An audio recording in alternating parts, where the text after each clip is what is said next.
This is Santoshi. Welcome to signature with S. ఈరోజు నేను చెప్పబోయే ఐటమ్ ఏంటో తెలుసా? గోంగూర కర్రీ. దాన్ని ఎలా చేయాలో, దానికి కావలసిన వస్తువులు ఏంటో చూద్దామా మరి. రండి. ఈ మీడియం సైజ్ గోంగూర కట్టలు రెండండి. దీన్ని మనం ఆకులను ఇట్లా విడిగా తీసుకొని శుభ్రంగా ఒక 2-3 సార్లు కడిగేసి ఆరబెట్టుకోవాలి. ఆ తర్వాత 2 మీడియం సైజు ఆనియన్, కొన్ని పచ్చిమిర్చి, వెల్లుల్లి, కరివేపాకు, టమాటో, ఇవి దీనికి కావాల్సిన వస్తువులు. ఇక ప్యాన్ పెట్టుకొని కాసింత శనగపప్పు, కాసింత మినప్పప్పు, జీలకర్ర, మిరియాలు, ఎండుమిర్చి, మెంతులు ఇవి ఫ్రై చేయాలండి. వీటిని దూరగా వేయించుకోవాలండి. దూరగా వేయించుకొని చల్లారాక మిక్సీ పట్టి పౌడర్ రెడీ పెట్టుకోవాలి. ఇప్పుడు నీళ్ళన్నీ పోయాయి. ఇట్లా జాలి గిన్నెలో వేసేసుకొని 2 కట్టల గోంగూరను ఒక గిన్నెలో తీసుకోవాలి. ఆ తర్వాత ఆనియన్, పచ్చిమిర్చి, వెల్లుల్లి అండి. వెల్లుల్లి చాలా వేయాలి, చాలా బాగుంటుంది. టమాటో 3 టమాటాలు అండి, మీడియం సైజువి. ఈ టమాటా వేసేసి కాసింది వాటర్ పోయాలి. ఒక 1/2 గ్లాస్ అంత వాటర్ పోసి స్టవ్ మీద పెట్టి ఉడికించుకోవాలి. ఇలా స్టవ్ ఆన్ చేసేసి ఇవన్నీ మనం కలిపాం కదా, ఇవి మెత్తగా అయ్యే వరకు ఉడికించుకోవాలి. ఉడికిన తర్వాత మళ్ళీ చూద్దాం. ఆనియన్, టమాటో ఇవన్నీ కూడా మొత్తం మెత్తబడాలండి. ఇప్పుడు 50% అయిపోయింది. మనం ఇందాక ఫ్రై చేసుకున్నటువంటి పౌడర్ని మిక్సీ పట్టాను. ఈ పౌడర్ మొత్తం ఇందులో వేయాలండి. వేసేసి నేను పచ్చిమిర్చి వేసాను, కాస్తంత ఎండుమిరపకాయలు 3 వేసాను. కొంచెం కారం పడుతుంది. ఆ తర్వాత పసుపు,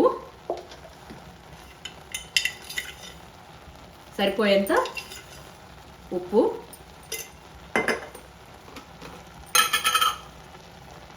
ధనియాల పౌడర్ అండి.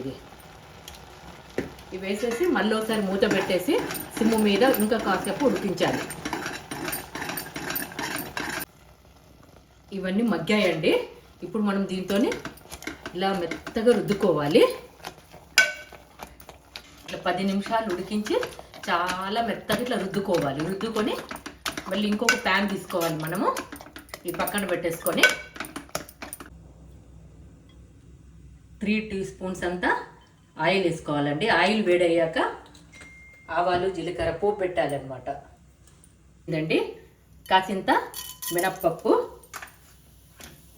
ఆవాలు, ఒక 3 వెల్లుల్లిని ఇలా ఒక్క ముక్కతో దంచుకోవాలి. 2 ఎండుమిర్చి, కాస్త జీలకర్ర. ఇలా దూరగా అయ్యాక పప్పులు అవన్నీ కూడా వేగి మంచిగా పింక్ కలర్కి వచ్చాక కరివేపాకు మాత్రం చాలా వేయాలండి. దీంతో మంచి వాసన. కరివేపాకు చాలా వేయాలండి. వేసేసి కొంచెం పసుపు వేసి మనం ఇది రుద్దుకొని రెడీగా ఉంచుకున్నటువంటిది అందులో మొత్తం వేసేసి ఉడికించాలి. అంతే. ఇలా మొత్తం దీంట్లో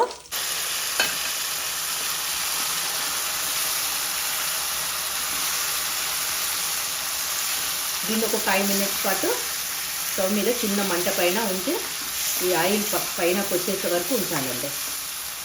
ఇలా ఆయిల్ పైకి వచ్చే వరకు మనం సిమ్ము మీద ఒక 5 మినిట్స్ టు 10 మినిట్స్ అలా ఉంచాలండి. ఇది వేడి వేడి అన్నంలో చాలా బాగుంటుంది. ఇందులో కాల్షియం పుష్కలంగా ఉంటుంది. గోంగూరలో అందరూ తినండి, చాలా మంచిది. ఎంతో రుచికరమైన ఈ గోంగూర కర్రీ చాలా ఎక్సలెంట్గా ఉంటుందండి. ట్రై చేయండి. ఇది చపాతీతో అయినా వేడి అన్నంలో నెయ్యి వేసుకొని తిన్నా చాలా బాగుంటుంది. వా, చాలా బాగుందండి. మీకు ఈ గోంగూర కూర నచ్చినట్లయితే నా ఛానల్ని సబ్స్క్రైబ్ చేయండి, లైక్ చేయండి, కామెంట్ చేయండి, షేర్ చేయండి. నేను మీ ముందుకు మళ్ళీ ఇంకో కొత్త కూరతో వస్తాను. Thank you. బాయ్.